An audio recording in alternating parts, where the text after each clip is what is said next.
नमस्कार मित्रांनो, आजच्या या भागामध्ये आपण बेरजेची एक भन्नाट युक्ती पाहणार आहोत। या ठिकाणी नियम आपल्याला एक पाळायचा आहे। जर अंकांची अदलाबदल त्यांच्या स्थानामधील अंकांची अदलाबदल झाली असेल तर त्याची बेरीज करताना काय युक्ती वापरायची ते आपण पाहूया, म्हणजेच आपली बेरीज काही क्षणातच काही सेकंदात होईल। या ठिकाणी मी पहिली संख्या मांडली आहे 57 अधिक 75। आता ही बेरीज कशी करायची ती पाहूया। आता या ठिकाणी आपण पाहू शकतो 57 ही जी पहिली संख्या आहे यातील दोन्ही अंकांची बेरीज करून घ्यायची। 5 आणि 7 ची बेरीज 12 येईल, ती आपण आधी लिहून घेणार आहोत। अशा पद्धतीने आपण 5 आणि 7 ची बेरीज 12 आली ती लिहून घेतली। 1 आणि 2 यामधली जागा आपण रिकामी सोडली। या ठिकाणी आपण आता काय करणार आहोत, 1 आणि 2 ह्या संख्या आल्या यांची बेरीज करणार आहोत। म्हणजे 1 आणि 2 ची बेरीज 3 येईल, म्हणजेच 132। 57 अधिक 75 ची बेरीज 132 येईल। पाहू शकतो आपण 57 अधिक 75 ची बेरीज 132 आलेली आहे। आता आपण पुढील दुसरे एक उदाहरण सोडून पाहूया।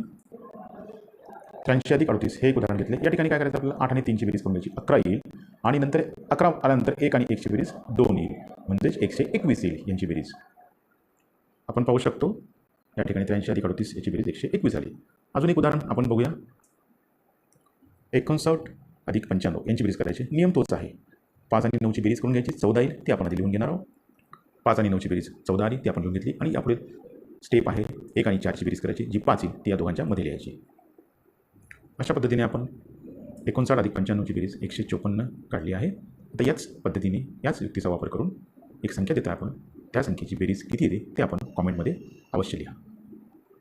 तर मित्रांनो, या ठिकाणी 74 अधिक 47 यांची बेरीज या पद्धतीने काय येईल